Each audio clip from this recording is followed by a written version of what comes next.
네이버가 자칫 잘못하면 일본에서 강제 퇴출 당하게 생겼습니다. 마치 적대국을 대하듯이 네이버 보러 직접 나가라는 거예요. 당장 나가라는 거예요. 야, 저는 이것을 보면서요. 일본이 왜 이럴까?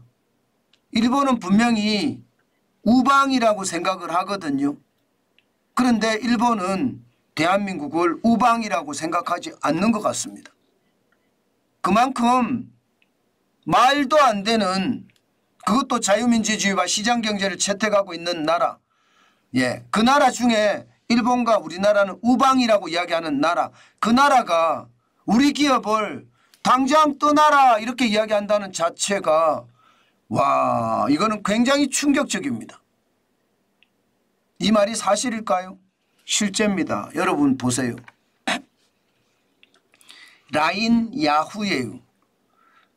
라인은요, 쉽게 생각하면 카카오톡입니다.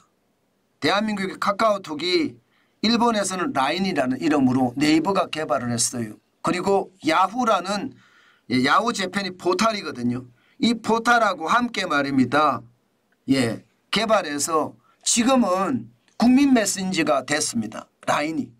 우리가 카카오톡을 쓰듯이 라인도 일본에서 국민의 80%가 사용하는 국민 메신저가 됐다는 뜻이에요. 그런데 이 라인이 말입니다. 2023년 11월에 51만 건의 개인정보 유출 사건이 터집니다. 그러니까 일본 정부가 나서서 원인 규명을 요구했습니다. 이게 작년 11월에요. 그런데 올해 들어서서 원인 규명이라는 이 단어가 굉장히 섬뜩한 단어가 됐습니다. 무슨 얘기냐고요? 2024년 3월에 일본 총무성이 말입니다. 1차 행정지도에 나섰거든요. 이 1차 행정지도에서 네이버와 자본관계 재검토를 요구했습니다. 어디다 요구했을까요? 이게 A홀딩스라는 지주회사에다 했겠죠. A홀딩스라는 지주회사는요, 야후 재팬하고요, 네이버하고요 합작한 지주회사입니다. 여기다가 네이버와 자본관계를 재검토하라 이렇게 이야기했습니다. 이 말은 여러분 쉽게 말하면 네이버 나가라, 일본에서 당장 나가라, 이 말과 차이가 없습니다. 그런데 2024년 4월에는요 2차 행정지도가 나왔는데 이제는요 7월 1일까지 구체적 대책 보고를 요구하고 있습니다. 야, 이것을 보니까 진짜 여러분들도 충격이라는 생각이 절로 들 겁니다. 아마 어느 누가 보더라도요 충격이라는 말 자체를 무시할 수 없을 거예요. 지금 이대로라면 결국 말입니다. A홀딩스라는 네이버와 소프트뱅크가 50대 50으로 투자한 이 회사의 지분을 소프트뱅크가 사라는 뜻이잖아요. 지분 관계를 재검토하라. 50대 50은 안 된다 이거잖아요. 지금 50대 50한 A홀딩스가 라인 야후 64.5% 지분을 가지고 있거든요. 그러니까 이거 제대로 정리해서 네이버가 이렇게 하지 말아야 된다. 지금 이렇게 요구하고 있는 겁니다. 이것을 보니까 마치 말입니다. 미국에서 말입니다. 틱톡이 퇴출되는 그런 금지 법안이 하원에서 통과가 됐고요. 상원에서도 통과가 됐잖아요. 그러면서 틱톡은 강제 매각해라. 매각 기한은 270일이고요. 대통령령이 90일을 더 연장 가능하다. 그러면 360일 안에 틱톡은 강제 매각해라. 이렇게 이야기하거든요.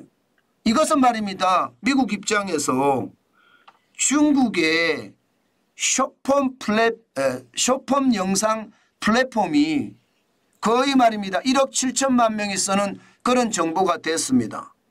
그런데 1억 7천만 명이 쓰게 되니까 미국 입장에서는 야, 이 개인정보가 중국으로 다 흘러 들어가겠다. 그렇게 충분히 생각할 수 있고요. 그러니까 이 개인정보가 중국으로 다 흘러 들어간다는 그런 가정이 생기니까 하원에서도 통과, 상원에서도 통과를 했습니다. 하원에서는요, 그래도 매각 기한이 20일이었지만 상원에서는 조금 더 늘려서 90일을 연장해서 360일이 됐습니다. 이제 대통령 서면만 남았죠. 이 바람에 중국 정부의 반발은 어마무시합니다. 당장 말입니다. 자국 애플 앱스토어에서 왓츠 앱이나 디스코드를 삭제하라고 지시하는 것은 당연하고요. 언론 탄압이라면서 틱톡조차도 엄청나게 반발하고 있거든요. 지금 이런 일이 말입니다. 이런 일이 지금 한국과 일본 사이에도 벌어질 가능성 굉장히 높아졌다는 거예요.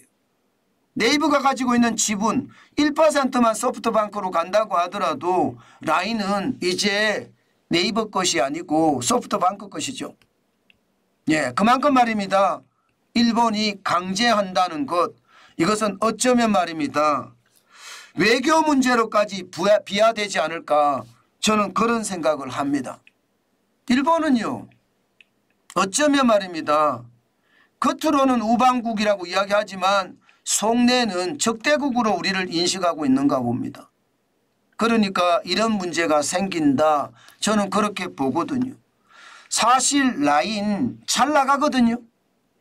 국내에서는 카카오톡이 잘 나가지만 라인은요, 이 일본을 비롯해서 동남아 지역에서 굉장히 잘 나가는 국민 메신저입니다.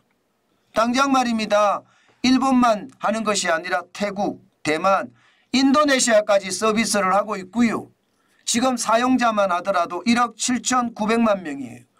일본이 9,600만 명으로 가장 많기는 합니다. 전체 일본 인구 1억 2,200만 명의 80%가 사용하는 일본의 국민 메신저 맞습니다. 네. 그렇다고 말입니다.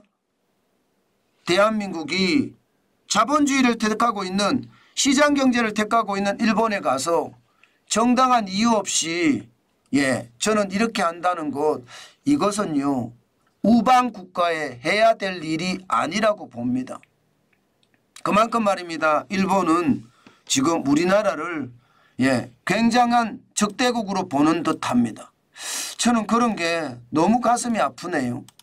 사실 신냉전 질서라고 하면서 국제 질서가 지금 바뀌어가고 있고요.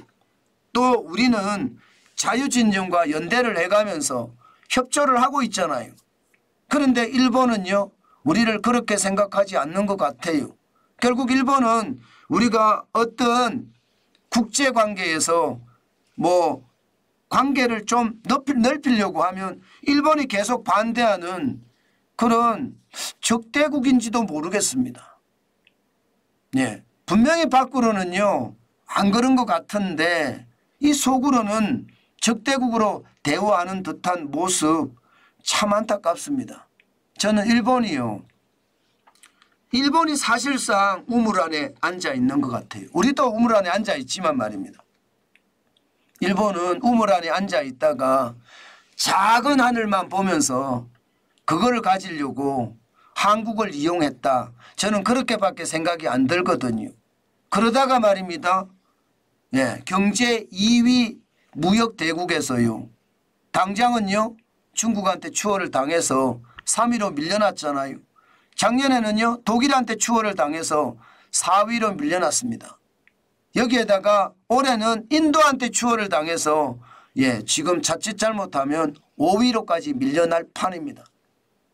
좀 대성적인 생각, 국제관계가 이렇게까지 변하면 서로 협력해서 말입니다. 쉽게 말하면 사회주의자들을 원천봉쇄할 수 있는 힘을 길러야 되는데 참 그렇지 못하다는 것이 너무나 안타깝습니다.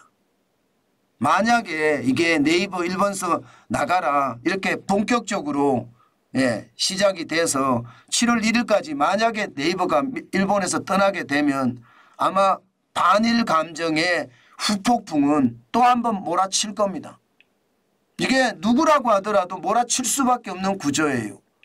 저는 일본이 왜 이렇게까지 악수를 두는지 솔직히 잘 모르겠어요. 그래서 남는 게 뭐죠? 국제관계라는 게 항상 호혜의 원칙이고 국제무역은요. 서로가 이게 살기 위한 몸부림이라 저는 그렇게 생각이 들거든요. 그런데도 이렇게까지 간다? 와, 저는 이게 결국은 최악의 어떤 수순을 밟는 것은 혹시 아닐까? 솔직히 좀 걱정을 해봅니다.